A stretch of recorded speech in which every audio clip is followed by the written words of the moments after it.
बोलो श्यावर रामचंद्र भगवान की जय। कल अपन ने पढ़ा और सुना कि भगवान श्री रामचंद्र जी ने मारीच को अपने धाम पहुंचा दिया था। प्रभु इतने कृपालु हैं कि उस राक्षस को भी अपना निज धाम दिया। अब आगे चलते हैं।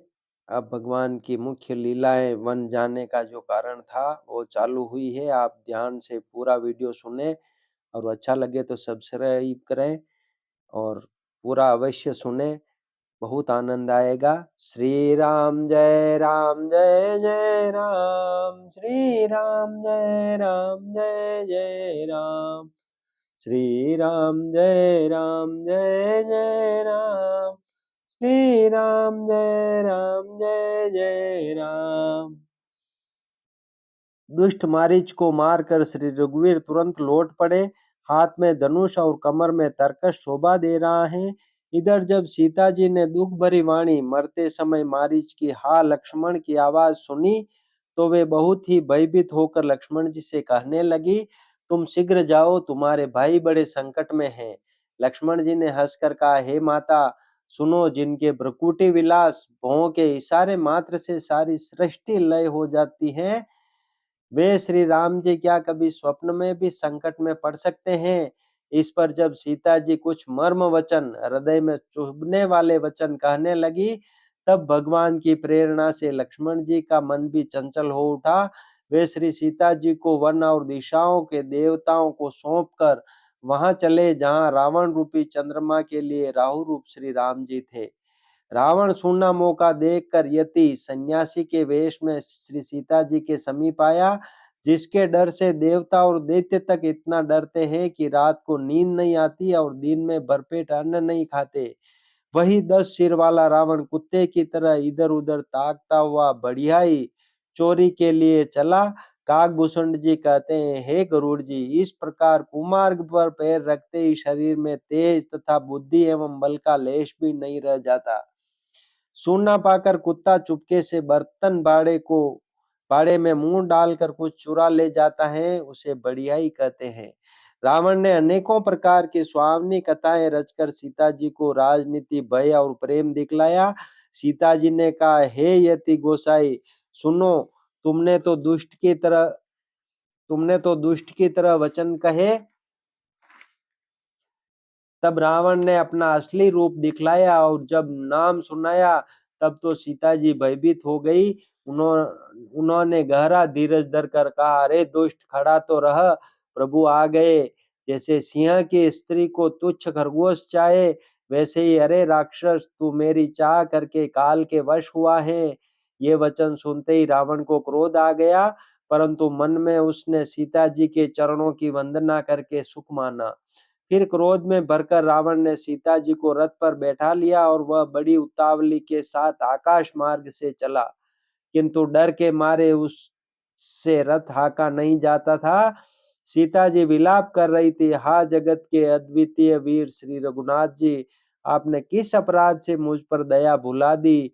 हे दुखों के हरने वाले, हे शरणागत को सुख देने वाले, हा रघुकुल रूपी कमल के सूर्य, हा लक्ष्मण, तुम्हारा दोष नहीं है, मैंने क्रोध किया उसका फल पाया।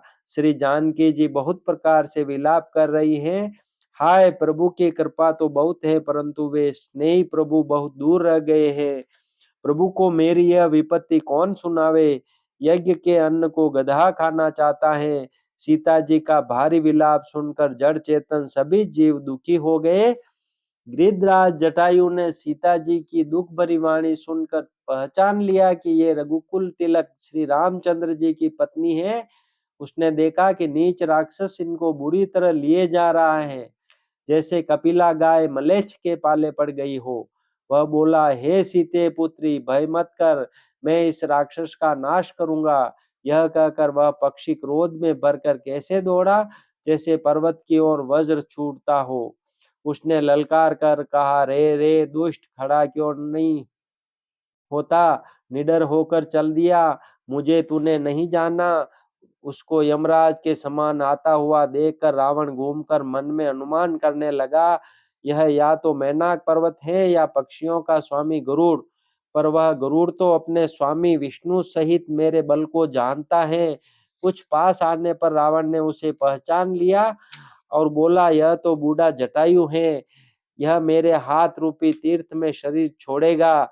यह सुनते ही गिद्ध क्रोध में भरकर बड़े वेग से दौड़ा और बोला, रावण मेरी सिखावन सुन, जानकी जी को छोड़कर कुशल पूर्वक अपने घर चला जा, नहीं तो हे बहुत भुजाओं वाले, ऐसा होगा कि श्री राम जी के क्रोध रूपी अत्यंत भयानक अग्नि में तेरा सारा वंश पतिंगा होकर भस्म हो जाएगा। योद्धा रावण कुछ उत्तर नहीं देता। तब गिद्ध क्रोध करके दौड़ा। उसने रावण के बाल पकड़कर उसे रथ से नीचे उतार दिया। रावण पृथ्वी पर गिर पड़ा। गिद्ध सीता जी को एक ओर बैठा कर फिर लौटा और चोंचों से मार मार कर रावण के शरीर को विदीर्ण कर डाला। इससे उसे एक घड़ी के लिए मूर्छा हो गई। तब खिसियाए हुए रावण ने क्रोध युक्त होकर अत्यंत भयानक कटार निकाली और उससे जटायु के पंख काट डाले। पक्षी जटायु श्री राम जी की अद्भुत लीला का स्मरण करके पृथ्वी पर गिर पड़ा। सीता जी को फिर रथ पर चढ़ाकर रावण बड़ी उतावली के साथ चला। उसे भय कम न था। सीता जी आकाश में विलाप करती हुई जा रही हैं, मानो व्याध के वश में पड़ी हुई जाल में फंसी हुई कोई भयभीत हिरनी हो। पर्वत पर बैठे हुए बंदरों को देखकर सीता जी ने हरि नाम लेकर वस्त्र डाल दिया। इस प्रकार वह सीता जी को ले गया और उन्हें अशोक वन में जा रखा। सीता जी को बहुत प्रकार से भय और प्रीति दिखलाकर जब वह दुष्ट हार गया, तब उन्हें यत्न करा के सब व्यवस्था ठीक करा के अशोक वृक्ष के नीचे रख दिया। जिस प्रकार कपट मृग के साथ श्री राम जी दौड़ चले थे, उसी छवि को हृदय में रखकर वे हरि नाम राम नाम रटती रहती हैं। इधर श्री रघुनाथ जी ने छोटे भाई लक्ष्मण जी को आते देखकर ब्रह्म बाह्य रूप में बहुत चिंता की और कहा, हे भाई, तुमने जानकी को अकेली छोड़ दिया और मेरी आज्ञा का उल्लंघन कर यहाँ चले आए। राक्षसों के झुंड वन में फिरते रहते हैं। मेरे मन में ऐसा आता है कि सीता आश्रम में नहीं है। छोटे भाई लक्ष्मण जी ने श्री राम जी के चरण कमलों को पकड़कर हाथ जोड़कर कहा, हे नाथ, मेरा कुछ भी दोष नहीं है। लक्ष्मण जी सहित प्रभु श्री राम जी वहां गए जहां गोदावरी के तट पर उनका आश्रम था। आश्रम को जानकी जी से रहित देखकर श्री राम जी साधारण मनुष्य की भांति व्याकुल और दीन दुखी हो गए। वे विलाप करने लगे, हा गुणों की खान जानकी, हा रूप शील व्रत और नियमों में पवित्र सीते। लक्ष्मण जी ने बहुत प्रकार से समझाया। तब श्री राम जी लताओं और वृक्षों की पंक्तियों से पूछते हुए चले, हे पक्षियों, हे पशुओं, हे भौरों की पंक्तियों, तुमने कहीं मृगनयनी सीता को देखा है? खंजन, तोता, कबूतर, हिरण, मछली, भौरों का समूह, प्रवीण, कोयल, कुंदकली, अनार, बिजली, कमल, शरद का चंद्रमा और नागिनी, वरुण का पाश, कामदेव का धनुष, हंस, गज और सिंह, ये सब आज अपनी प्रशंसा सुन रहे हैं। बेल, सुवर्ण और केला हर्षित हो रहे हैं। इनके मन में जरा भी शंका और संकोच नहीं है। हे जानकी सुनो, तुम्हारे बिना ये सब आज ऐसे हर्षित हैं मानो राज पा गए हों। अर्थात तुम्हारे अंगों के सामने ये सब तुच्छ, अपमानित और लज्जित थे। आज तुम्हें न देखकर ये अपनी शोभा के अभिमान में फूल रहे हैं। तुमसे यह अनख स्पर्धा कैसे सही जाती है? हे प्रिय, तुम शीघ्र ही प्रकट क्यों नहीं होती? इस प्रकार अनंत ब्रह्मांडों के अथवा महामहिमामयी स्वरूपा शक्ति श्री सीता जी के स्वामी श्री राम जी सीता जी को खोजते हुए इस प्रकार विलाप करते हैं मानो कोई महावीरयी और अत्यंत कामी पुरुष हो। पूर्ण काम आनंद की राशि अजन्मा और अविनाशी श्री राम जी मनुष्यों के से चरित्र कर रहे हैं। आगे जाने पर उन्होंने गृधपति जटायु को पड़ा देखा। वह श्री राम जी के चरणों का स्मरण कर रहा था, जिनमें ध्वजा, कुलिश आदि की रेखाएं चिन्ह हैं। कृपा सागर श्री रघुवीर ने अपने कर कमल से उसके शरीर सिर का स्पर्श किया। उसके सिर पर कर कमल फेर दिया। शोभा दाम श्री राम जी का परम सुंदर मुख देखकर उसकी सब पीड़ा जाती रही। तब धीरज धरकर गिद्ध ने यह वचन कहा, हे भव जन्म मृत्यु के भय का नाश करने वाले श्री राम जी, सुनिए। हे नाथ, रावण ने मेरी यह दशा की है, उसी दुष्ट ने जानकी जी को हर लिया है। हे गोसाई, वह उन्हें लेकर दक्षिण दिशा को गया है। सीता जी कुर्ज की तरह अत्यंत विलाप कर रही थी। हे प्रभु, मैंने आपके दर्शनों के लिए ही प्राण रोक रखे थे। हे कृपा निदान, अब ये चलना ही चाहते हैं। श्री रामचंद्र जी ने कहा, हे तात, शरीर को बनाए रखिए। तब उसने मुस्कुराते हुए मुंह से यह बात कही, मरते समय जिनका नाम मुख में आ जाने से अधम महान पापी भी मुक्त हो जाता है, ऐसा वेद गाते हैं। वही आप मेरे नेत्रों के विषय होकर सामने खड़े हैं। हे नाथ, अब मैं किस कमी की पूर्ति के लिए देह को रखूं? नेत्रों में जल भरकर श्री रघुनाथ जी कहने लगे, हे तात, आपने अपने श्रेष्ठ कर्मों से दुर्लभ गति पाई है। जिनके मन में दूसरों का हित बसता है, समाया रहता है, उनके लिए जगत में कोई भी गति दुर्लभ नहीं है। हे तात, शरीर छोड़कर आप मेरे परम धाम में जाइए। मैं आपको क्या दूं? आप तो पूर्ण काम हैं, सब कुछ पा चुके हैं। हे तात, सीता हरण की बात आप जाकर पिताजी से न कहिएगा। यदि मैं राम हूं तो दशमुख रावण कुटुंब सहित वहां आकर स्वयं ही कहेगा।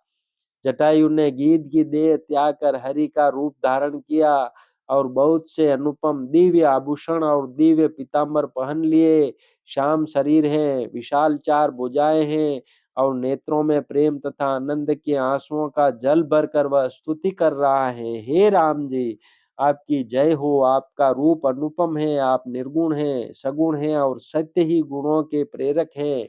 10 सिर वाले रावण की प्रचंड भुजाओं को खंड खंड करने के लिए प्रचंड बाण धारण करने वाले, पृथ्वी को सुशोभित करने वाले, जलयुक्त मेघ के समान श्याम शरीर वाले, कमल के समान मुख और लाल कमल के समान विशाल नेत्रों वाले, विशाल भुजाओं वाले और भव भय से छुड़ाने वाले कृपालु श्री राम जी को मैं नित्य नमस्कार करता हूँ।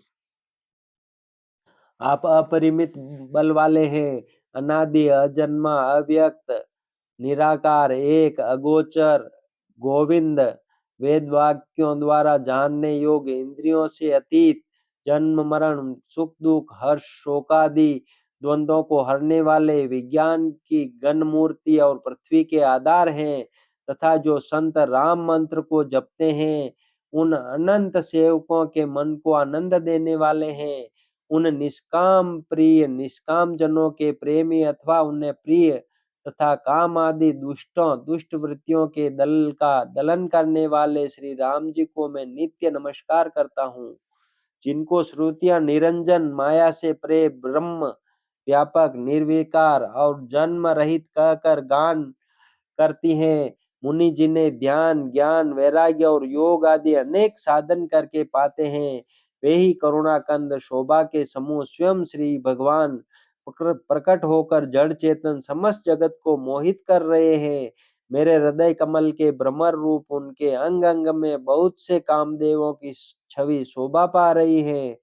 जो अगम और सुगम है, निर्मल स्वभाव है, विषम और सम है और सदा शीतल है। मन और इंद्रियों को सदा वश में करते हुए योगी बहुत साधन करने पर जिन्हें देख पाते हैं, वे तीनों लोकों के स्वामी रमा निवास श्री राम जी निरंतर अपने दासों के वश में रहते हैं। वे ही मेरे हृदय में निवास करें, जिनकी पवित्र कीर्ति आवागमन को मिटाने वाली है। अखंड भक्ति का वर मांगकर गिरिराज जटायु श्री हरि के परम धाम को चला गया। श्री रामचंद्र जी ने उसकी दाह कर्म आदि सारी क्रियाएं यथा योग्य अपने हाथों से की। श्री रघुनाथ जी अत्यंत कोमल चित्त वाले, दीन दयाल और बिना ही कारण कृपालु हैं। गिद्ध पक्षियों में भी अधम पक्षी और मांसाहारी था, उसको भी वह दुर्लभ गति दी जिसे योगी जन मांगते रहते हैं। शिव जी कहते हैं, हे पार्वती सुनो, वे लोग अभागे हैं जो भगवान को छोड़कर विषयों से अनुराग करते हैं। फिर दोनों भाई सीता जी को खोजते हुए आगे चले। वे वन की सघनता देखते जाते हैं। वह सघन वन लताओं और वृक्षों से भरा है। उसमें बहुत से पक्षी, मृग, हाथी और सिंह रहते हैं। श्री राम जी ने रास्ते में आते हुए कबंध राक्षस को मार डाला। उसने अपने शाप की सारी बात कही। वह बोला, दुर्वासा जी ने मुझे शाप दिया था, अब प्रभु के चरणों को देखने से वह पाप मिट गया। श्री राम जी ने कहा, हे गंधर्व, सुनो, मैं तुम्हें कहता हूँ, ब्राह्मण कुल से द्रोह करने वाला मुझे नहीं सुहाता। मन, वचन और कर्म से कपट छोड़कर जो भूदेव ब्राह्मणों की सेवा करता है, मुझ समेत ब्रह्मा, शिव आदि सब देवता उसके वश में हो जाते हैं। शाप देता हुआ, मारता हुआ और कठोर वचन कहता हुआ भी ब्राह्मण पूजनीय है, ऐसा संत कहते हैं। शील और गुण से हीन भी ब्राह्मण पूजनीय है, और गुण गणों से युक्त और ज्ञान में निपुण भी शूद्र पूजनीय नहीं है। श्री राम जी ने अपना धर्म कहकर उसे समझाया। अपने चरणों में प्रेम देखकर वह उनके मन को भाया। तदनंतर श्री रघुनाथ जी के चरण कमलों में सिर नवाकर वह अपनी गति गंधर्व का स्वरूप पाकर आकाश में चला गया। उदार श्री राम जी उसे गति देकर शबरी जी के आश्रम में पधारे।